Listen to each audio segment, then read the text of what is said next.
hal itu harus dilakukan seorang leader ke anak buahnya? Padahal kan pasti seorang leader lebih mampu ya Pak melaksanakannya mungkin dengan baik gitu, dengan benar gitu.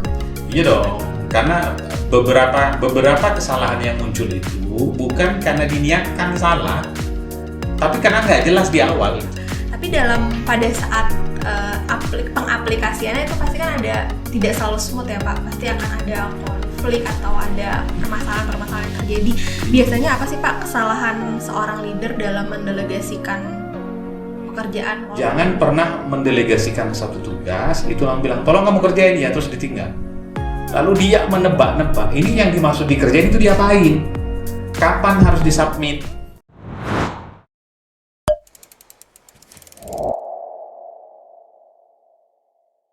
Halo teman-teman, selamat datang kembali di MSK Channel bersama saya Farah. Hari ini saya akan kembali berdiskusi bersama dengan Pak Bagio.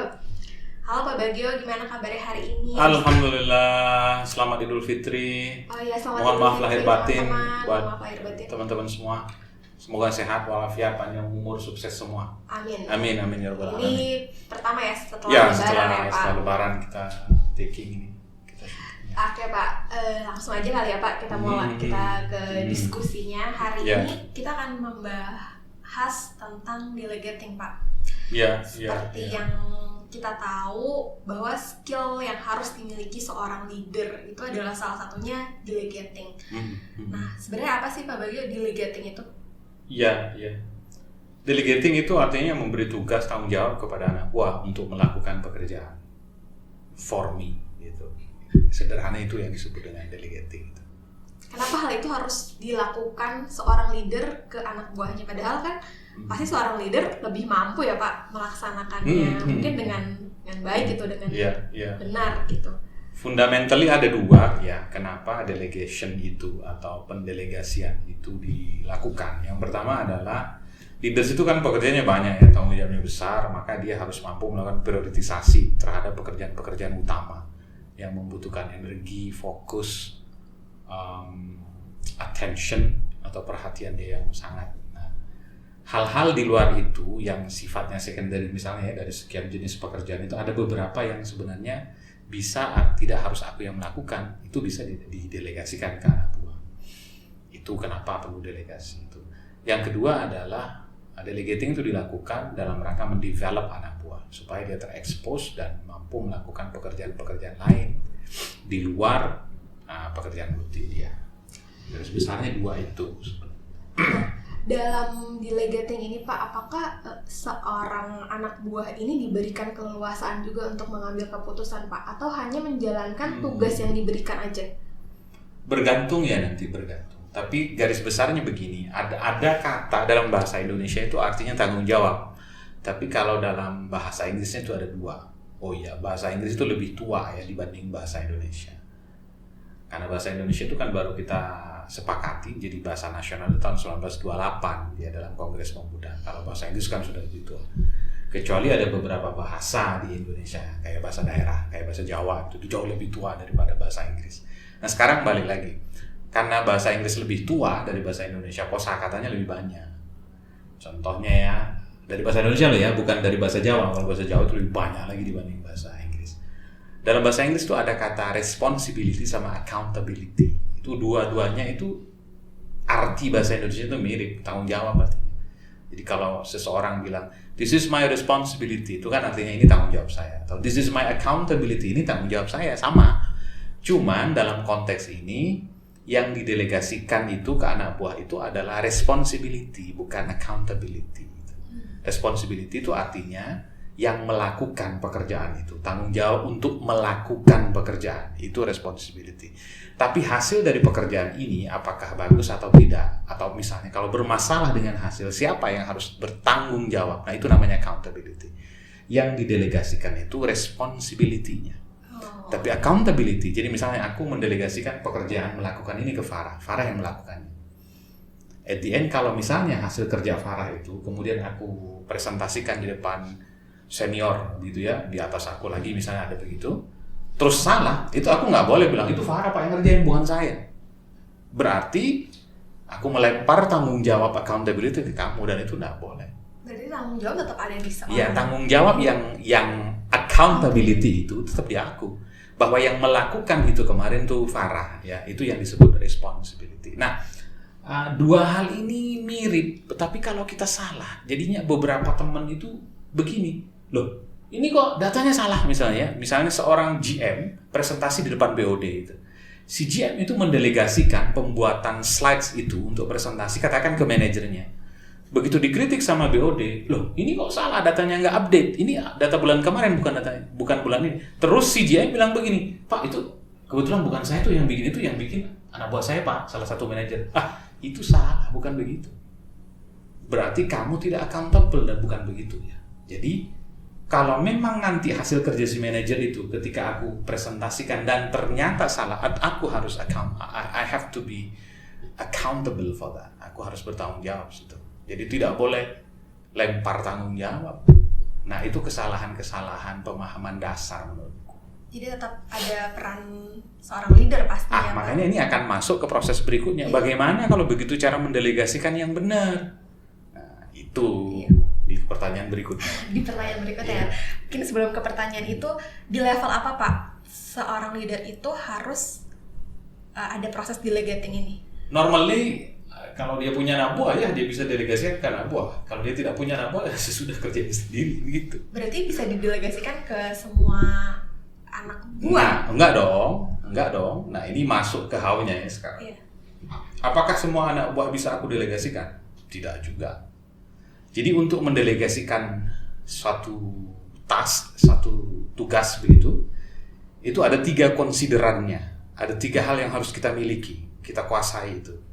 Aku simplifikasi ya teman-teman. Yang pertama adalah what, who, how. 3 ya. Jadi misalnya aku mau mendelegasikan sesuatu ya ke anak buahku, aku harus lihat 3 hal ini jadi pertimbangan. What, who, how. Bahas satu-satu ya. Yang pertama yang what. What itu artinya apa yang akan aku delegasikan. Aku tidak boleh mendelegasikan sesuatu yang so vital, so incremental terhadap pekerjaanku yang harusnya aku kerjakan sendiri. Aku itu tidak boleh delegasikan itu. Tidak boleh, Kak. Jadi misalnya ini sifatnya data rahasia yang tidak boleh diketahui orang. Tidak boleh didelegasikan ke anak buah dong. Jadi ada proses screening di awal dulu ya Pak dalam mendelegasikan. Yang didelegasikan itu pekerjaan yang relatifly kalau aku bahasa sederhana itu teman-teman ya, jadi yang bukan yang vital, yang seharusnya aku harus ngerjain sendiri. Itu simpelnya. Kita bikin sederhana ya biar gampang diingat, mudah diimplementasi. Yang kedua apa setelah what tadi? Who. Lalu siapa yang boleh kita beri delegasi itu? Nah, anak buah yang boleh didelegasikan itu adalah anak buah yang memiliki 2 faktor. Salah satu dari faktor ini tidak dia miliki, tidak boleh didelegasikan. Yang pertama, dia harus orang yang highly motivated, orang yang anak buah yang motivasinya tinggi. Jangan pernah mendelegasikan satu pekerjaan ke orang yang motivasinya tidak lagi rendah. Karena kalau dia lagi rendah, jangan didelegasikan, benahin dulu motivasinya. Jadi ada requirement-nya ya. Jadi mendelegasikan satu tugas itu ke anak buah itu harus punya 2 faktor. 1, dia harus orang yang highly motivated, yang termotivasi dalam pekerjaannya ini. Dan yang kedua, dia harus punya kompetensi di sini. Bagaimana mungkin aku mendelegasikan satu pekerjaan, satu tugas kepada orang yang tidak punya kompeten di situ? Itu namanya bunuh diri kan. Nah, jadi 2 faktor itu harus ada. Salah satunya tidak ada, jangan mendelegasikan. Misalnya si A, saya delegasikan tugas ini ke dia karena dia kompetensinya tinggi. Tapi motivasinya nggak ada, nggak kelar-kelar tuh kerjaan. Gitu. Itu yang nomor 2. Nomor 3, how, bagaimana cara mendelegasikan. Aku mau simplifikasi juga teman-teman biar gampang diingat. Nomor 1, cara mendelegasikan nomor 1, kita harus jelaskan alasannya. Jadi dia harus tahu kenapa aku mendelegasikan ini. Misalnya ya, aku mendelegasikan ini karena aku ingin mendevelop kamu terekspos dengan hal baru misalnya. Aku mendelegasikan ini karena kamu orang yang paling kompeten melakukan ini. Kamu terbukti orang yang paling tepat melakukan ini, contoh. Itu how-nya. Yang kedua, klarifikasi ekspektasinya. Misalnya begini nih, Jangan pernah mendelegasikan satu tugas, itu orang bilang, tolong kamu kerjain ya, terus ditinggal. Lalu dia menebak-nebak, ini yang dimaksud dikerjain itu diapain? Kapan harus disubmit? Satuan apa? Ukuran waktunya kapan? Apa saja secara detail yang aku butuhkan, itu harus jelas disampaikan ke dia. Harus clear di awal berarti. Clear dong. Jadi jangan pernah, kayak gue minta tolong anak buah, tolong mas, tolong belikan apel yang enak ya, terus gue pergi, bingung dia, apel yang enak itu apa maksudnya? Kan harus detail, aku pengen apel yang misalnya nih ya, apel yang hijau, apel Malang yang hijau, misalnya yang 1 kilonya sekitar 50.000, tolong kamu belikan 2 kilo dan pastikan jam 1 siang sudah sampai di mejaku karena tamunya datang 1:30. Jadi dia tahu betul tuh ya, mendelegasikan untuk membeli ini ke dia dan dia tahu betul, diklarifikasi spesifik ekspektasinya. Itu berdua. Ada apa tadi? How-nya satu, alasannya harus jelas. Yang kedua, dia harus tahu detail spesifik apa yang aku harapkan. Simpelnya ya. Yang ketiga, I have to provide support ke dia. Apa yang dibutuhkan? Support ini dalam bentuk apa, Pak? Bisa jadi dia butuh bantuan apa untuk bisa melakukan ini. Laptop saya di-upgrade misalnya begitu ya, perlu sumber daya tambahan apa, dan itu harus kita bantu dia untuk sukses melakukan itu. Simpelnya begitu deh. Supportnya itu sebenarnya yang bersifat non teknis dan teknis ya Pak ya? Bisa jadi, makanya akan tanya, oke, kamu jelas, alasannya udah jelas, kemudian spesifik ekspektasiku jelas, sampaikan ke dia. Bertiga aku tanya, apa yang kamu butuhkan untuk memastikan kerjaan ini kelar. Misalnya dia butuh, saya boleh nggak minta tolong di laptop saya ditambahin program ini ke IT, so on so forth ya. Jadi tidak boleh kita nyuruh, kasarnya tidak boleh nyuruh orang metik buah di pohon atas tapi kita tidak bantu dia dengan tangga aja. Kira-kira lah ya, kira-kira begitu. Tapi Pak, dalam implementasinya, mohon koreksi ya Pak kalau salah, kadang kan banyak seorang leader itu yang masih tidak mau mendelegasikan pekerjaan, akhirnya semua dikerjain sama mereka karena apakah karena belum memiliki trust dengan timnya atau bagaimana tuh Pak? Karena kan banyak juga tuh seorang leader yang masih bukan ragu ya, masih nggak, ya semuanya dikerjain, di handle di dia semua gitu Pak.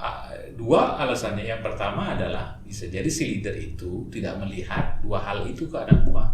Kan syarat untuk mendelegasikan itu, si anak buah harus orang yang highly motivated, 2 punya kompetensi. Kalau si atasan melihat tidak ada salah satu, bahkan dua-duanya tidak ada di si bawahan, ya harusnya memang dia tidak melakukan metode delegasi. Jadi metode itu dilakukan ketika dua hal terhadap orang itu ada.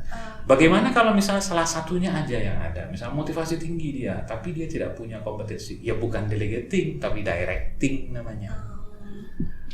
Gitu. Atau misalnya orang ini kompetensinya tinggi Pak, tapi motivasinya nggak ada, rendah. Berarti jangan di delegating, jangan di directing, tapi namanya participating.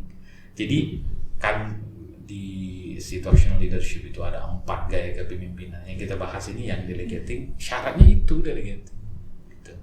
Jadi metodenya itu harus kita lihat juga ya Pak ya? Iya dong. Jadi tidak ada paracetamol dalam mimpin orang. Maksudnya begini, tidak bisa segala kondisi lalu kita kasih satu metode, enggak. Jadi metode itu disesuaikan. Jadi jangan mentang-mentang saya itu percaya sama anak buah saya ingin lalu mendelegasikan semua pekerjaannya. Betul. Terus dibilang apa? Saya ingin mendevelop anak buah saya. Akhirnya semua dikasih.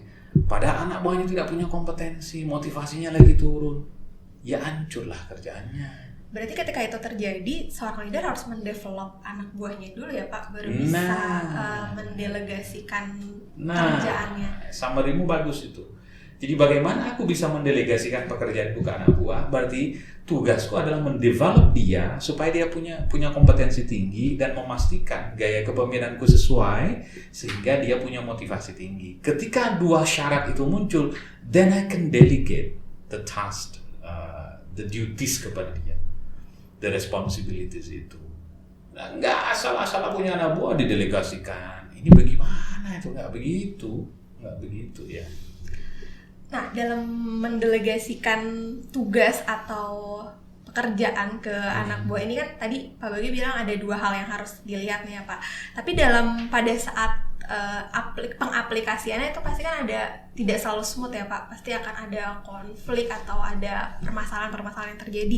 Biasanya apa sih Pak kesalahan seorang leader dalam mendelegasikan pekerjaan? Walaupun dia udah lihat nih dua kompetensi ini dimiliki sama anak buahnya, tapi kan tidak selalu smooth ya Pak.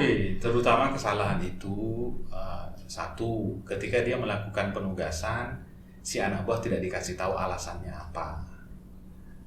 Akhirnya anak buah mikir, waduh, tiap kali ada kerjaan pasti saya, padahal gaji mah yang lain sama. Sehingga dia merasa demotivated karena tidak diberitahu alasan. Beda kalau begini kan, saya pilih kamu karena saya lihat kamu yang punya potensi besar. Dan ini salah satu cara saya mendevelop kamu, saya ingin develop kamu terekspos dengan sesuatu di luar tugas keseharian kamu. Jadi kan jadi tahu, dia merasa terhormat itu. Kalau tiba-tiba dikasih, yang ada dia bilang, bukan di develop, merasa terbebani. Kan beberapa teman sudah bilang, kerjaan banyak, lebih banyak dari yang lain, gaji sama. Padahal maksud si atasan itu baik, mengekspos dia dengan hal-hal baru, sehingga dia pada saatnya nanti siap ketika dia harus naik jabatan. Itu kesalahan satu ya, tidak melakukan itu. Yang kedua, dia tidak mengklarifikasi spesifik detailnya. Tugas ini harus diapain, output deliverable-nya seperti apa, timeline-nya seperti apa, dia tidak jelasin. Akhirnya mereka salah output, salah deliverable. Akhirnya jadi banyak asumsi-asumsi dari betul. Dan yang ketiga, tidak diberi support, tidak dikasih enabler, suruh ngerjain tapi nggak kasarnya gimana? Orang suruh nanak nasi tapi kita tidak bantu dia siapin kompornya, gitu gimana ya? Jadi sederhananya itu begitu. Kalau 3 hal itu terjadi ya delegasi jadi gagal jadinya. Jadi memang 3 hal itu harus diperhatikan banget karena impact-nya nantinya ke entah itu ke karyawannya dan ke pekerjaannya pasti ya Pak ya. Iya dong. Makanya niat baik itu bagus. Positive thinking itu bagus. Tapi being realistic itu menurutku sangat penting ya. Maksudnya gini nih, niatku bagus ingin mendevelop kamu. Tapi aku tidak realistis, artinya dia belum siap untuk didelegasi, kok aku delegasi, yang ada malah outputnya tidak seperti yang aku harapkan. Gitu. Karena mungkin sebagai anak buah kadang-kadang mikir seperti yang tadi Pak Bagi bilang ya, kerjaannya banyak tapi kok nggak disupport, kok nggak ini. Jadi sebenarnya harus menyamakan ekspektasi juga ya Pak ya, ekspektasi dari. Simpelnya itu gini Pak, itu yang efektif itu ya. Oke, saya butuh kamu bantu saya ngerjain ini. Harapannya misalnya ya report ini selesai misalnya ya hari Jumat jam 3 sore supaya saya punya waktu untuk melakukan review. Kemudian apa saja yang ada dalam report ini. Jelas dia kan? Iya. Terus dia bilang, oke Pak, saya jelas Pak. Oke. Pertanyaan berikutnya adalah, what do you need from me? Apa yang kamu butuh dari saya untuk bisa bantu kamu melakukan ini? Kan begitu jadinya. Jadi dia minta apa? Lu perlu enabler, perlu support apa dari gua? Jadi bukan asal nyuruh terus ditinggal pergi gitu, nggak begitu tuh, nggak leadernya kurang wise kalau jadi gitu. Harus membedakan antara mendelegasikan dan menyuruh ya Pak. Akhirnya sebenarnya dia itu sebenarnya dia itu mengutilize anak buah ya melakukan sesuatu yang tidak seharusnya dilakukan, lalu mengatasnamakan delegasi dan development. Jadi kalau ditegur, kenapa kamu kok begitu? Karena bukan saya mendelegasikan karena saya percaya sama dia, saya mendevelop dia. Sebenarnya bisa jadi aku itu malah mengabuse sebenarnya, mengutilize secara tidak benar ke anak buah, dan itu kan jadinya negatif. Moral tim jadi jelek, trustnya jadi rusak gitu. Jadi mungkin impact-nya juga bisa membuat demotivasi karyawan juga ya Pak, atau jadi anak buah gitu. Makanya bagaimana meminimalisir itu? Ketika manggil anak buah, pertama kasih alasannya kenapa aku milih kamu untuk melakukan ini. Kemudian diklarifikasi ekspektasi detailnya, lalu ditanya kamu perlu support apa. Kalau itu dilakukan, maka asumsi-asumsi negatif, judgement, perkiraan yang tidak pas dari anak buah itu bisa diminimalisir, bahkan dihilangkan sama sekali. Tapi ikuti proses yang ada itu, yang tadi aku ceritakan. Meminimalisir pekerjaan juga dari kesalahan ya Pak tentunya. Iya dong, karena beberapa kesalahan yang muncul itu bukan karena diniatkan salah, tapi karena nggak jelas di awal gitu. Tidak clear ekspektasinya di awal tuh nggak disampaikan. Exactly. Maka sebenarnya prevention itu is better than curation. Artinya apa ya, prevention itu apa? Mencegah lebih baik dari mengobati. Nah, mencegah itu caranya adalah mengklarifikasi spesifik detail apa yang aku harapkan dari kamu terhadap bidang tugas yang ini yang aku kasih. Daripada sudah kadung salah dibenahi, extra effort, extra energy, dan extra emotion jadinya. Itu aku pikir ya, kita jangan banyak sih, yang penting teman-teman nangkep. Iya, yang penting nangkep esensinya, teman-teman moga-moga bisa difahami, bisa diaplikasi. Bisa gampang diaplikasikan, diimplementasikan langsung di tempat kerja ya. Mungkin terakhir Pak, ada dari Pak Bagio, ada yang ingin disampaikan? Selamat Hari Raya Idul Fitri. Sehat walafiat, panjang umur, sukses semua. Oke, Pak Bagio. Kita semua se-Indonesia. Ngono ya. Semakin sukses ya Pak. Lancar bisnis semuanya. Amin. Oke teman-teman, terima kasih sudah mengikuti diskusi kita kali ini tentang delegating. Semoga bermanfaat dan bisa langsung diaplikasikan, diimplementasikan di lingkungan pekerjaan teman-teman. Sampai ketemu lagi di diskusi selanjutnya. Pak Bagio, terima kasih banyak Pak. Thank you. Terima kasih teman-teman.